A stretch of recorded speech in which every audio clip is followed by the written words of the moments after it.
1881 সাল, কলকাতা শহর, শীতের বিকেল, গঙ্গার ধারে দক্ষিণেশ্বর মন্দির, সূর্য ডুবে যাচ্ছে। এই সময় এক 18 বছরের যুবক বাড়ি থেকে বের হলেন। মনে শুধু একটাই প্রশ্ন, ঈশ্বর কি সত্যি আছেন? এই যুবকটি কে? সেই সময় তিনি পরিচিত ছিলেন শুধু নরেন্দ্রনাথ দত্ত নামে, কলকাতার এক মেধাবী, যুক্তিবাদী, তর্কপ্রিয় ছেলে। পরবর্তীকালে পৃথিবী কাঁপিয়েছিলেন স্বামী বিবেকানন্দ নামে। কিন্তু সেই রাতে দক্ষিণেশ্বরে যা ঘটল, সেটা শুধু একজন মানুষের জীবন বদলায়নি, সেটা পৃথিবীর ইতিহাস বদলে দিয়েছে। আজ আমি আপনাদের সেই রাতের গল্প বলবো। শুধু ইতিহাস নয়, সেই অলৌকিক অভিজ্ঞতার পেছনে নিউরোসায়েন্স ঠিক কী ছিল, কি বলছে, সেটাও জানাবো। কারণ এই গল্পটা জানলে আপনার নিজের জীবন সম্পর্কে একটা সত্য উন্মোচিত হবে।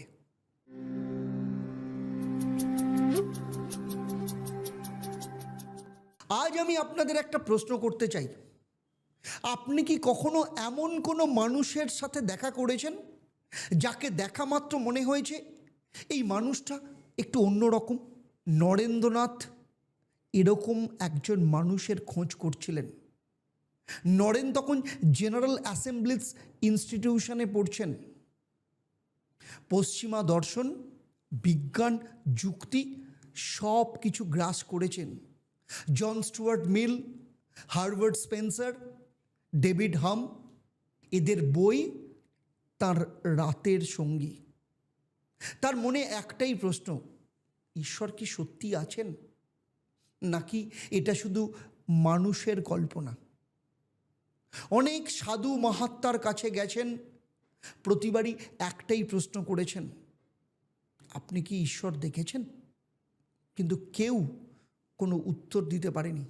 কেউ বলেছেন বিশ্বাস রাখো, কেউ বলেছেন সাধনা করো, কেউ বলেছেন শাস্ত্র পড়ো, কিন্তু সরাসরি উত্তর কেউ দেয়নি।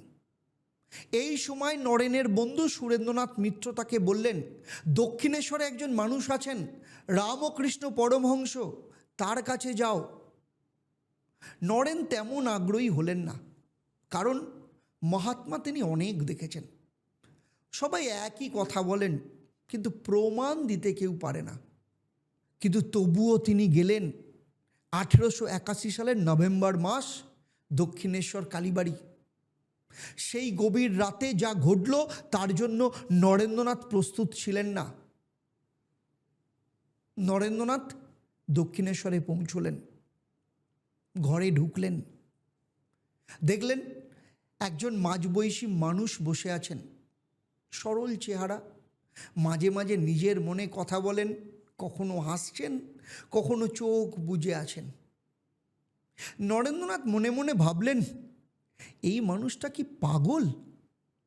কিন্তু তারপর ঠাকুর হঠাৎ উঠে দাঁড়ালেন, সরাসরি নরেনের কাছে এলেন, হাত ধরলেন এবং বললেন, তুমি এত দেরি করলে কেন? আমি তো তোমারই অপেক্ষা করছিলাম। নরেন্দ্রনাথ তো হতবাক। মানুষটা তাকে চেনেন না, কোনোদিন তাকে দেখেননি, তবুও বলছেন অপেক্ষা করছিলাম। এই প্রশ্নটা কখনো ভেবেছেন? একজন মানুষ কখনো এমন কথা কিভাবে বলতে পারেন? ঠাকুর নরেনকে একটু পাশের ঘরে নিয়ে গেলেন, কাঁদতে লাগলেন। কাঁদছেন কেন? কারণ ঠাকুর বলছেন তিনি এতদিন ধরে প্রার্থনা করেছিলেন, মাকে বলেছিলেন এমন কাউকে পাঠাও যে এই জ্ঞান পৃথিবীতে ছড়িয়ে দেবে, এবং সেই মানুষটা নরেন্দ্রনাথ। নরেন তো মনে মনে ভাবলেন লোকটা নিশ্চয়ই পাগল। কিন্তু একটু পরে যা ঘটল, সেটার জন্য নরেন সত্যিই প্রস্তুত ছিলেন না। ঠাকুর নরেনের হাত ধরলেন এবং গান গাইতে বললেন। নরেন গাইলেন, ঠাকুর শুনলেন, এবং ধীরে ধীরে ঠাকুর সমাধিতে চলে গেলেন। নরেন অবাক হয়ে দেখলেন এই মানুষটা নিথর, চোখের পাতা পড়ছে না, শরীর যেন পাথর, কিন্তু মুখে এক অদ্ভুত হাসি। এরপর যা ঘটল সেটা নরেন্দ্রনাথ সারা জীবন ভুলতে পারেনি। ঠাকুর সমাধি থেকে ফিরে এলেন, নরেনের দিকে তাকালেন, বললেন একটু এসো। তারপর ঠাকুর তার পা দিয়ে নরেনের বুকে স্পর্শ করলেন। সেই মুহূর্তে নরেন্দ্রনাথের কি হলো জানেন? তিনি পরে বলেছিলেন, আমি অনুভব করলাম আমার সমস্ত কিছু যেন মুছে যাচ্ছে, দেওয়াল, ঘর, ঠাকুর সব হারিয়ে যাচ্ছে। মনে হলো আমি কি মরে যাচ্ছি? তিনি আতঙ্কে চিৎকার করে উঠলেন, কি করছেন আপনি? আমার মা আছেন, বাবা আছেন। ঠাকুর হাসলেন, বুকে হাত দিয়ে বললেন, ঠিক আছে, এখনকার মতো থাক। সেই মুহূর্তে নরেন স্বাভাবিক হলেন, কিন্তু ভেতরে কিছু একটা বদলে গেছে। এই অভিজ্ঞতাটা কি ছিল? এই অভিজ্ঞতাটা কেউ স্পর্শ করলে এভাবে চেতনা পরিবর্তিত হয় কিভাবে? এটা কি শুধু ধর্মীয় বিশ্বাস, নাকি এর পেছনে বিজ্ঞান আছে? এই প্রশ্নের উত্তর খুঁজতে হলে আমাদেরকে আধুনিক নিউরোসায়েন্সে যেতে হবে, এবং সেখানে যা পাবেন তা আপনাকে অবাক করে দেবে। নিউরোসায়েন্সের একটা কনসেপ্ট আছে, নিউরাল এন্টারটেনমেন্ট। আমরা জানি যে মানুষের ব্রেন ক্রমাগত তরঙ্গ তৈরি করে। বেটা ওয়েভ যখন আমরা সক্রিয় চিন্তা করছি, আলফা ওয়েভ যখন আমরা শান্ত ধীর, থেটা ওয়েভ যখন আমরা গভীর ধ্যানে আছি, আর ডেল্টা ওয়েভ যখন গভীর ঘুমে রয়েছি। গবেষণায় দেখা গেছে যখন দুজন মানুষ একে অপরের কাছে আসে, বিশেষত ফিজিক্যাল টাচে আসে, তাদের ব্রেন ওয়েভস সিঙ্ক্রোনাইজ হতে পারে। এর মানে কি? যদি একজন মানুষ গভীর থেটা স্টেটে থাকেন এবং তিনি অন্য কারোর সাথে স্পর্শ করেন, সেই অন্য মানুষটির ব্রেনও থেটা স্টেটে যেতে পারে। ঠাকুর রামকৃষ্ণ সমাধি অবস্থায় ছিলেন, গভীরতম থেটা, এমনকি হয়তো তারও বাইরে। তিনি যখন নরেনকে স্পর্শ করলেন, নরেনের ব্রেন কি অনুভব করলো? এমন একটা স্টেট যা আগে কখনো জানতেন না, এমন এক বিস্তার যেখানে আমি বলে আলাদা কিছু নেই, সব এক।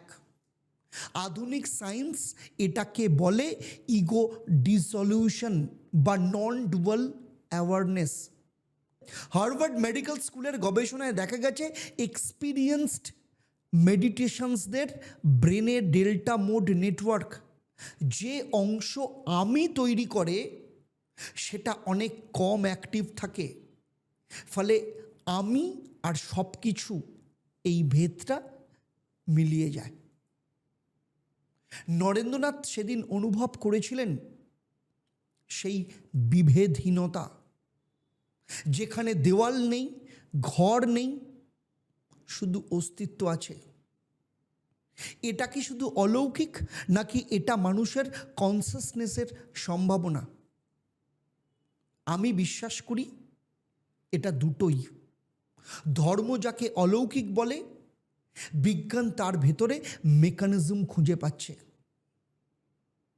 আর এটাই ঈশ্বর, inner spirituality and wisdom organization of Shri Ramakrishna পরমহংসদেবের দর্শন, সনাতন বিজ্ঞান আধুনিক নিউরোসায়েন্সের আলোয়। নরেন্দ্রনাথ সেদিন রাতে বাড়ি ফিরলেন, কিন্তু তিনি আর আগের নরেন্দ্র নন। তার মনে একটাই প্রশ্ন ঘুরছে, এই মানুষটা কে? এই অভিজ্ঞতা কি ছিল?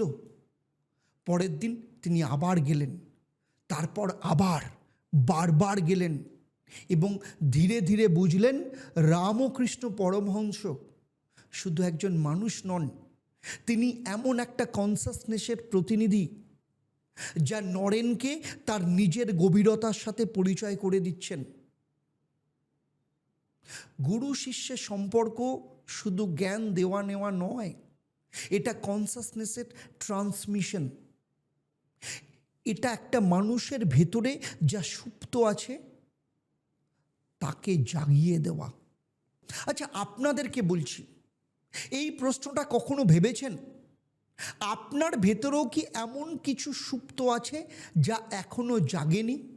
রামকৃষ্ণ পরমহংস বলেছেন, সবার ভেতরে ঈশ্বর আছে, শুধু তাকে জাগাতে হবে। আর আধুনিক নিউরোসায়েন্স বলছে প্রতিটি ব্রেনের মধ্যে সেই নন ডুয়াল অ্যাওয়ারনেসের সম্ভাবনা রয়েছে। এখন প্রশ্ন হচ্ছে, দুটো কি একই? হ্যাঁ, আমি মনে করি দুটোই একই। নরেন্দ্রনাথ সেই রাতের পর বদলে গেলেন, বছরের পর বছর ঠাকুরের কাছে শিখলেন এবং একদিন পৃথিবীর সামনে দাঁড়িয়ে জোর গলায় বললেন, arise, awake and stop not till the goal is reached. ওঠো, জাগো, ততক্ষণ পর্যন্ত থামবে না যতক্ষণ তুমি তোমার লক্ষ্যে পৌঁছচ্ছ। এই কথাটা শুধু পৃথিবীর জন্য নয়, এটা আপনার জন্য। আজকের এই ঘটনা যদি আপনার মনে কোনো প্রশ্ন জাগিয়ে থাকে তবে অবশ্যই কমেন্টে লিখুন, আমি প্রতিটি কমেন্ট পড়ি। এই সিরিজে পরের ভিডিওতে আমরা জানব ঠাকুর কিভাবে জানতেন শিষ্যের মনের কথা, সমাধি অবস্থায় ব্রেনে ঠিক কী ঘটে। আর ঈশ্বরের চ্যানেলে আপনাদের স্বাগত, যেখানে সনাতন বিজ্ঞান মেলে আধুনিক নিউরোসায়েন্সের সাথে। তাই সাথে থাকুন, চ্যানেলকে সাবস্ক্রাইব করুন এবং ঈশ্বরের সাথে যুক্ত হন। জয় ঠাকুর। ওম একং ব্রহ্ম প্রেমং পরমম, অর্থাৎ ব্রহ্ম তো একই, কিন্তু তাকে পাওয়ার রাস্তা প্রেমের পথ ধরে। হরি ব্রহ্ম।